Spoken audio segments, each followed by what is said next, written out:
আপনারা অবগত আছেন, গত 17 তারিখ যখন স্বশাসিত জেলা পরিষদের এখানে রেজাল্ট ঘোষণা হয়েছে, এরপর থেকেই আমরা পুরা রাজ্যব্যাপী দেখছি যেসব এডিসি সেক্টর রয়েছে সেখানে যারা প্রথম অবস্থায় আমরা দেখেছি যারা সাধারণ মানুষ ছিল, ভারতীয় জনতা পার্টির কার্যকর্তা ছিল, তাদের উপর কী ধরনের অকথ্য অত্যাচার, বাড়িঘর হামলা, ফোনে হুমকি, সেখানে পয়সা চাওয়া, সব কিছু চলছে।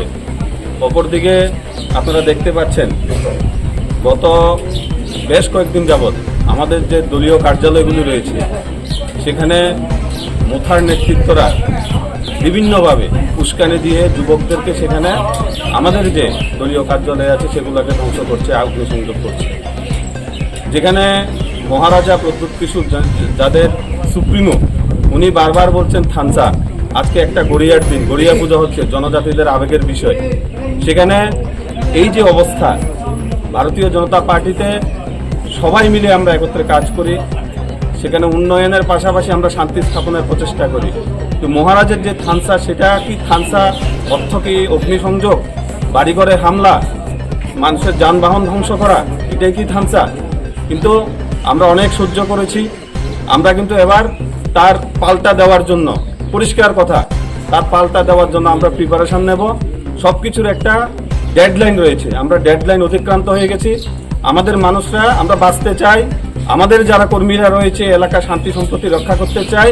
এর জন্য যদি কোনো ধরনের ডিসিশন নিতে হয় আমরা কিন্তু সেটা নেব। আমরা আর মার খেতে পারবো না। আমাদের কার্যালয় একের পর এক ধ্বংস হচ্ছে, সেটা আমরা মেনে নেব না। আমরা একটা বিষয় জানতে চাই, প্রত্যেকটা বাজারেই স্বরাষ্ট্র দপ্তর থেকে রাত্রিবেলা প্রহরার একটা ব্যবস্থা করা হয়। এই গতকাল বনকুল বাজারে দলীয় কার্যালয়ে এইভাবে অগ্নিসংযোগ হলো, পুলিশ কি করলো বা যারা পাহারা দিচ্ছেন তারা কি করলো, এই বিষয়ে কি বলবেন? আসলে পুলিশ প্রশাসন তো ওনারা কাজ করছেন, ওনাদের ব্যাপারে আমি এখানে বলতে চাই না, যেহেতু এটা সরকারি বিষয়। তো আমরা সাংগঠনিকভাবে যে ব্যাপার রয়েছে আমরা সাংগঠনিকভাবে প্রদেশ নেতৃত্বকে জানিয়েছি, ওনাদের থেকে মেসেজ চাওয়া পর্যন্ত আমরা অপেক্ষা করব। কিন্তু যেই জিনিসগুলো হচ্ছে, আমি একটাই কথা বলবো, এটা মানার মতো আর বিষয় নেই, অনেক হয়েছে, এটা ইতি টানতে আমরা চাই।